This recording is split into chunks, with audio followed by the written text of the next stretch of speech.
Hello, I'm Audrey, and this is my life. I've come a long way, but to fully understand that, we have to rewind.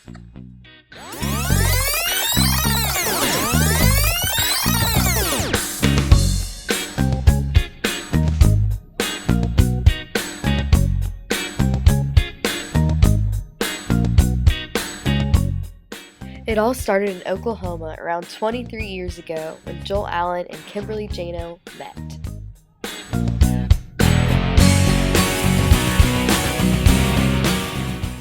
They were both from small towns and eventually fell in love and got married.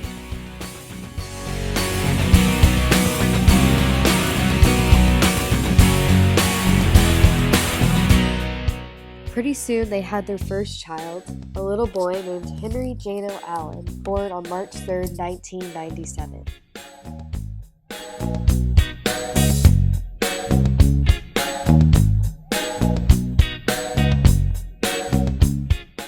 Then, only 18 months later, they had a little girl named Audrey Elizabeth Allen, or me.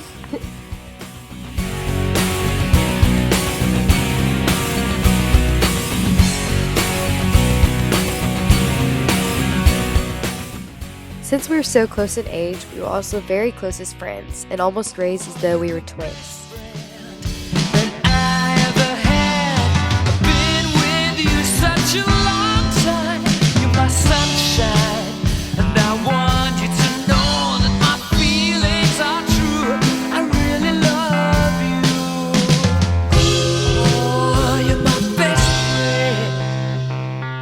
I was an overall surprise to the family, given that I didn't have red hair like my brother, and I was a girl in a family full of boy cousins.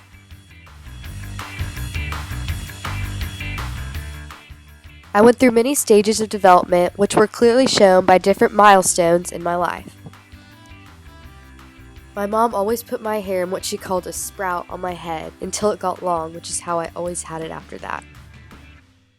Starting as an infant, I was an overall very pleasant baby to be around, as I didn't cry, which was completely opposite of my brother, who cried all the time. In Erickson's trust versus mistrust stage, I learned to be very trusting of most people I was around in general. During Piaget's sensory motor period, I didn't have any separation anxiety, which my mom says was because I was always with my brother. So if I wasn't with her, I was with him, so I learned to depend on other people. Also during Piaget's stage, I learned how to crawl. My purpose in doing this was in order to get a toy because I was always playing around with stuff. As I entered Erickson's autonomy versus shamed out stage, I became very independent and didn't want my mom's help when it came to coloring or playing or anything. I also was very easily potty trained. During Piaget's pre-operational period, my brother and I were known for calling every single animal we saw its general name, so all our animals were named Barry, Snaky, even Caddy.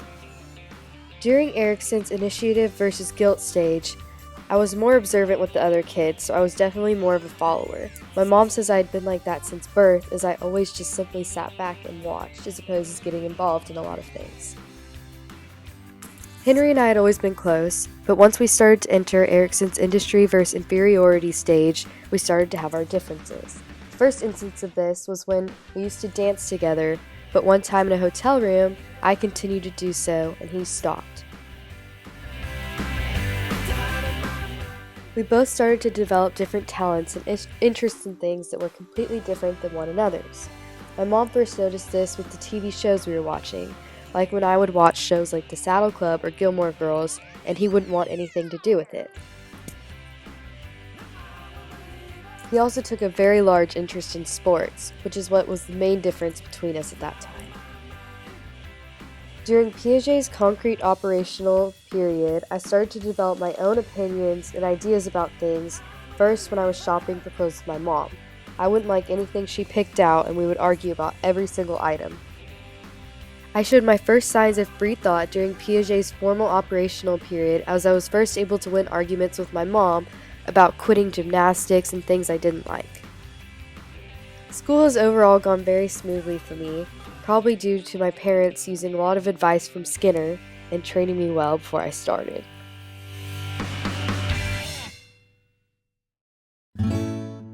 Elementary school was a very happy time for me as I had a lot of good close friends there at Armstrong.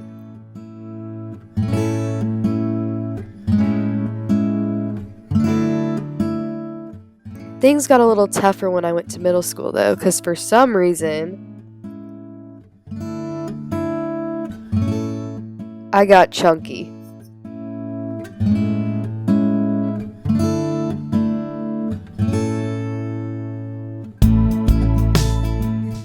But once I broke through that, it brought us to where we are now, at Highland Park High School.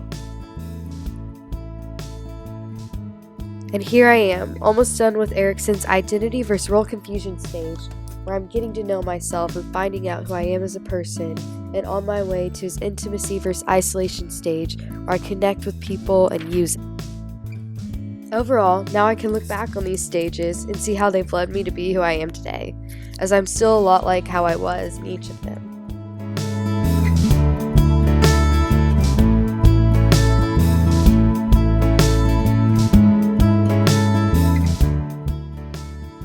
In the present, I made a Johari window for my friends and family to answer to see what characteristics they say I have. It seems I know myself well, as I, my friends, and my family all put 5 of the same characteristics for myself: friendly, happy, silly, witty, and caring. Also logical.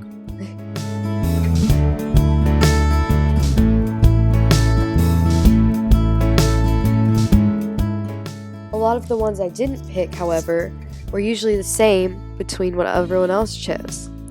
They said I was clever, confident, cheerful, energetic, giving, kind, intelligent, and many other traits that were very sweet.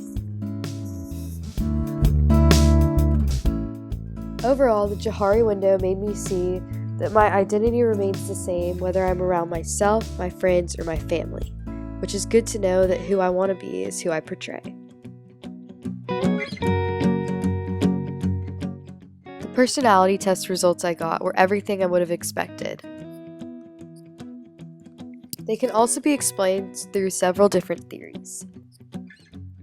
For example, a behaviorist might make no reference for my actual mental processes and only pay attention to empirical or scientific data over the years and look at my observable behaviors like the way I acted in order to determine the results that were given. A humanist might have looked at my potential to grow over the years and have seen how that at one point, even though I was shy, I still had the potential to be more extroverted when it came to friends and family. The social cognitive perspective would support that my environment affected me, like my family and my friends made me the way I am. Someone who believes the psychoanalytic theory might think that my unconscious was controlling the way I act, or some sort of repressed information. A neo-Freudian might believe in just how much my childhood, such as being close with my family, affected my current growth now. A trait theorist would believe in how my habitual actions, like things I did a lot, such as talking to my friends about their problems, would affect my overall personality, like making me more perceptive and feeling. And now we'll take a look into the future.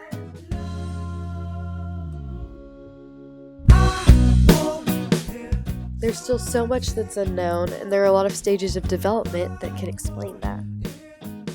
I still have to go through Erickson's intimacy versus isolation stage, where I can connect with people after I know myself and have relationships, which might be affected by the fact that my mom says I'm very closed off and need to open up more.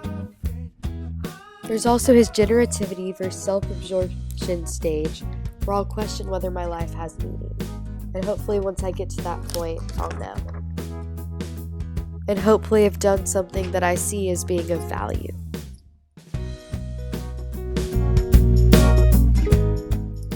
And lastly, his integrity versus despair phase, which hopefully I won't ever have to go through for a very long time, unless a close person I know dies, or once I get to senior adulthood. This is where I'll reflect on my life and see how my personality has developed. But for now, who knows who I'll be? Who even knows where I'll be? I don't, that's for sure. So I don't think anyone else does. But I'm looking forward to finding out. But I won't hesitate.